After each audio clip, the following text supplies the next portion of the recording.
Assalamualaikum warahmatullahi wabarakatuh.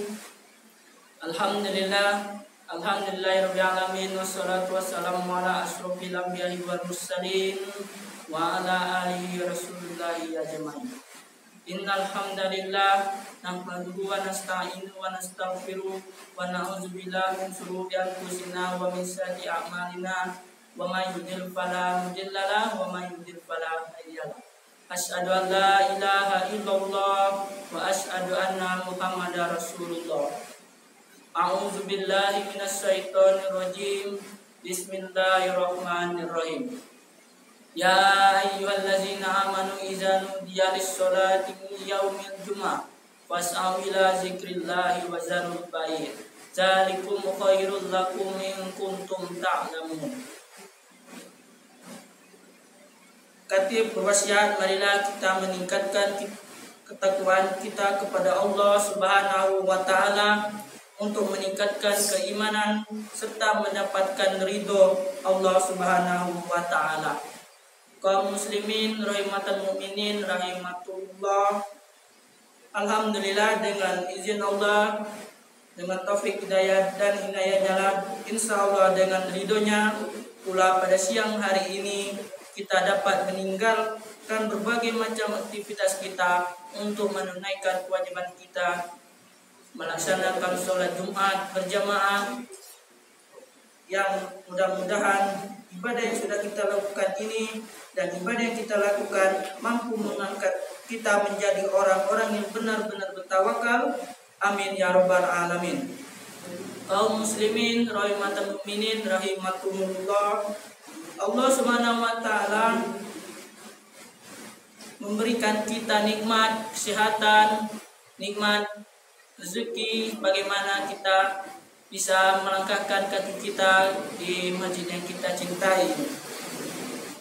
Khutbah Jumat pada hari ini kita ialah keistimewaan Nabi Muhammad SAW. Sebagaimana kita ketahui, Nabi Muhammad merupakan utusan Allah Subhanahu wa Ta'ala yang telah dijamin masuk surga tanpa dihisab dan tidak ada satu dosa pun yang melekat di dalam tubuhnya. Kaum muslimin rahimatan mukminin rahimakumullah, Allah Subhanahu wa Ta'ala mengutus beberapa nabi yang tidak terhitung banyaknya dan mengutus 25 rasul yang seluruhnya diutus oleh Allah mengajak kepada manusia supaya mengabdi kepada Allah Subhanahu wa Ta'ala. Sebagai pengabdian manusia, Allah bertujuan untuk mengutus baginda Nabi besar Muhammad SAW untuk menyelamatkan umat manusia yang ada di dunia ini untuk menjadi yang lebih baik dan mempertahankan posisinya sebagai khilafatan fil ardh.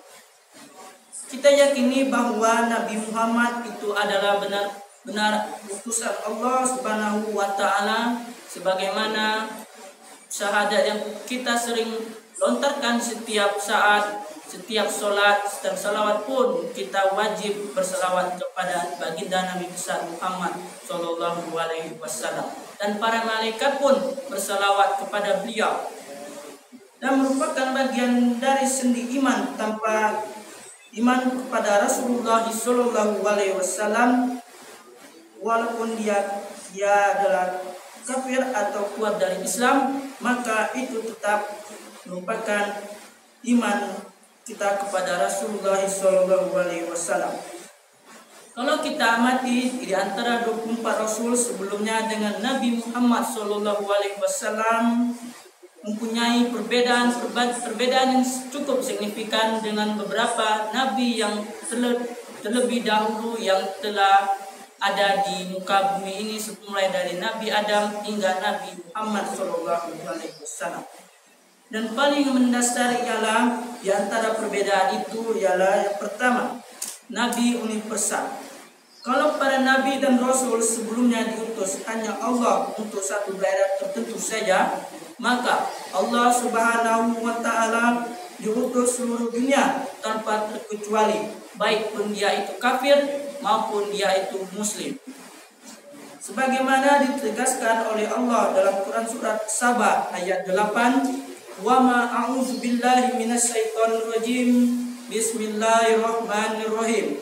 Wa ma arsalnaka illa kallafatan lin-nasi wa basyira wa nazira walakinna aksaran nasi la ya'lamun. Dan kami tidak mengutus kamu Muhammad melainkan kepada umat manusia seluruhnya sebagai pembawa berita gembira dan sebagai pemberi peringatan, tetapi kebanyakan manusia tidak mengetahui. Allah Subhanahu wa taala mengutus Nabi Muhammad ini sebagai peringatan, yang mana di zaman dahulu sebelum adanya Nabi Muhammad turun di muka bumi ini semakin banyak kejahatan-kejahatan yang tidak bisa dilakukan oleh kaum-kaum lainnya. Contoh seperti Nabi Syuaib dan Nabi Lut yang diutus ke daerah Palestina, dan Nabi Hud dan Nabi Saleh diutus ke daerah sebelum utara Hadramaut, dan Nabi Musa diutus daerah Mesir. Nabi Isa diutus oleh Allah hanya untuk Bani Israel. Dari di sini kita mulai melihat bahwa sebelum Nabi Muhammad ini ada di muka bumi ini, sudah kita pastikan bahwa nabi-nabi yang diturunkan oleh Allah itu memiliki daerah-daerah tertentu yang telah saya jelaskan tadi. Dan Nabi seperti Nabi Musa yang datangnya ke diutus ke daerah Mesir, sebagaimana dalam Quran surat Ali Imran ayat 49. Dan sebagai Rasul kepada Bani Israel berkata kepada mereka, sesungguhnya aku telah datang kepadamu dengan membawa sesuatu tanda mukjizat dari Tuhan. Kesimpulannya, hanya syariat yang dibawa oleh Nabi Muhammad SAW saja yang berlaku seluruh dunia, sedangkan syariat nabi-nabi lainnya berlaku pada kaumnya.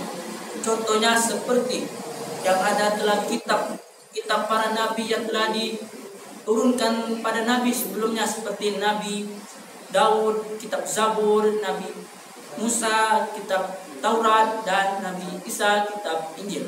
Dan Al-Quran merupakan kitab yang telah diturunkan oleh Allah Subhanahu wa taala kepada Nabi Muhammad SAW. Perbedaan yang mendasar keduanya ialah sepanjang masa. Syariat para rasul yang 24 itu berlakunya dibatasi oleh waktu. Bila nabi berikutnya sudah datang, maka syariatnya tidak berlaku karena dia merupakan nabi terakhir. Otomatis syariatnya berlaku untuk sepanjang masa. Mulai dari zaman jahiliyah, bahwa Nabi Muhammad ini setelah dalam surga sudah, bagaimana dapat kita lihat dalam Quran surat Al-Ahzab ayat 40. Makana Muhammad aba ahadim mirrijilikum walakin Rasulullah wa khataman nabiyyin wa kana Allahu bikulli syai'in alim. Artinya, Muhammad itu sekali-kali bukanlah bapak dari seorang laki-laki di antara kamu, tetapi dia adalah Rasulullah dan penutup nabi-nabi, dan adalah Allah Maha mengetahui segala sesuatu. Muhammad itu merupakan nabi yang terakhir yang tidak ada lagi sudah nabi tersebut. Walaupun Nabi Muhammad merupakan nabi terakhir, tetapi syariatnya pada prinsipnya tidak berbeda dengan syariat-syariat nabi sebelumnya. Seperti cara mengajaknya kepada jalan yang benar, seperti kisah Nabi Musa yang tidak penuh pantang menyerah mengajak umat nabinya Bani Israel untuk memeluk agama yang diajarkan oleh Nabi Musa alaihissalam kepada ajaran yang benar. Dan juga kepada para nabi pun juga memiliki tugas yang sama. Dan beda halnya dengan Nabi Yunus yang lelah atau menyerah untuk mengajarkan umatnya melakukan ke jalan yang benar. Oleh sebab itu Allah pun memberikan Nabi Yunus alaihissalam itu cobaan, itu dimakan ikan paus di tengah laut. Walaupun Nabi Muhammad merupakan nabi terakhir, tetapi kepada Allah laksana sebuah rantai yang panjang, satu dan lainnya menguatkan seperti pernyataan beliau. Artinya dalam hadis beliau, sesungguhnya aku dengan nabi-nabi sebelumnya dapat diumpamakan seperti seseorang yang membangun rumah. Dia memperbaiki dan membuat indah kecuali dalam satu sudut bangunan itu. Maka jadilah manusia berkeliling di rumah itu. Maka mereka heran dan berkata, alangkah indahnya apabila sudut ini disempurnakan. Beliau berkata, akulah yang menyempurnakan itu dan saya adalah penutup para nabi. Hadis riwayat Muslim dan Abu Hurairah. Yang ketiga ialah perbedaan yang mendasar dari nabi-nabi yang lain ialah siksa di pundak. Ini merupakan termasuk kelebihan umat Nabi Muhammad SAW yang ialah bila melakukan dosa siksanya tidak diberikan kontan, tetapi ditangguhkan atau ditunda umat-umat yang dahulu bila melakukan dosa siksanya. Namun beda halnya dengan Nabi Nuh alaihissalam yang disiksa dengan banjir selama 6 bulan 10 hari, yang mana dalam surat Al-Ankabut ayat 14 dan 15. Dan yang paling terkenal ialah kaum Sodom atau kaum Nabi Lut, yang kaum Samud yaitu kaum Nabi Saleh yang dihancurkan oleh petir. Quran surah Al-Ahqaf ayat 5.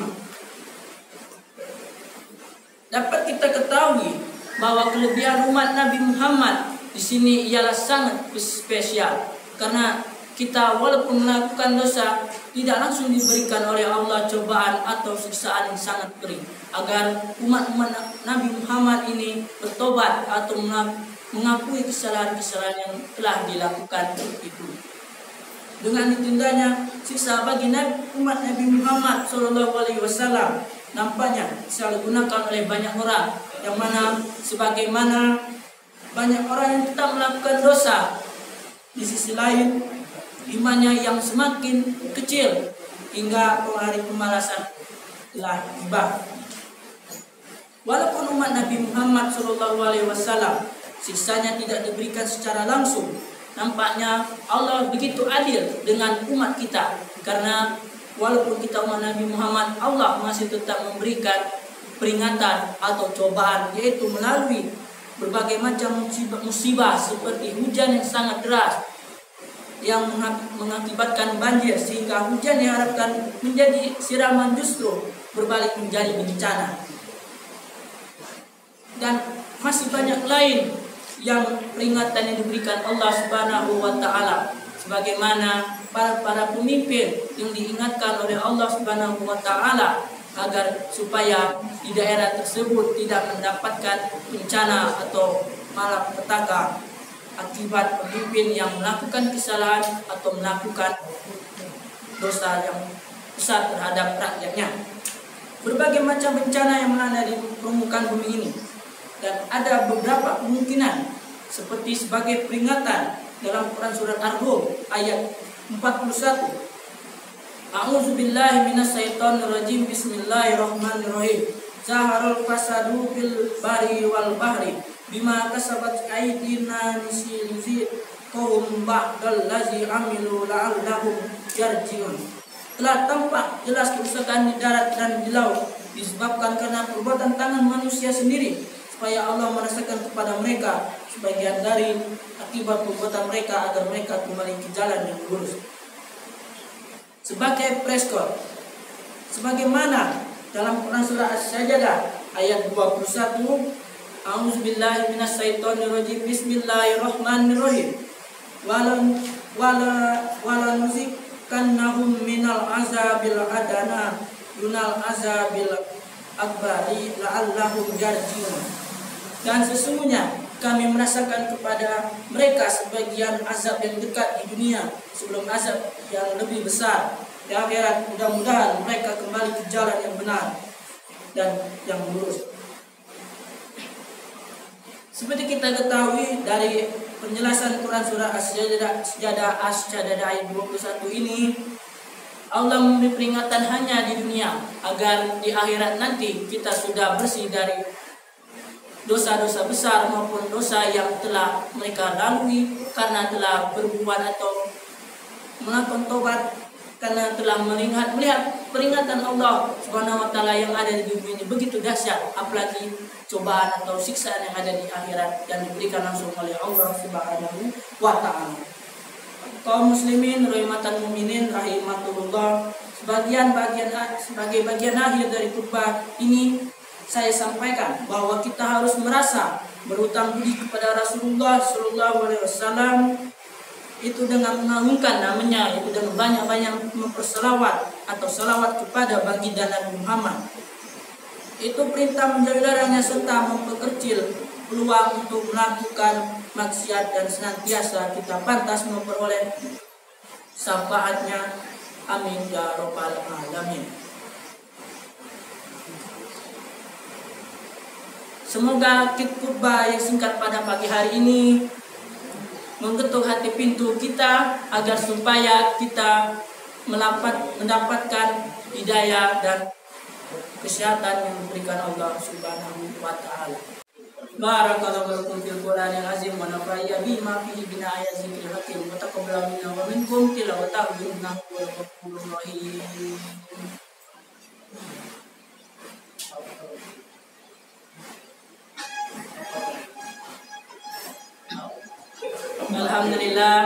Alhamdulillahillazi arsala rasulahu bidinil haqq yuzhirul dini wal kafar wa syahida asyhadu an la ilaha illallah wa asyhadu anna muhammadar rasulullah.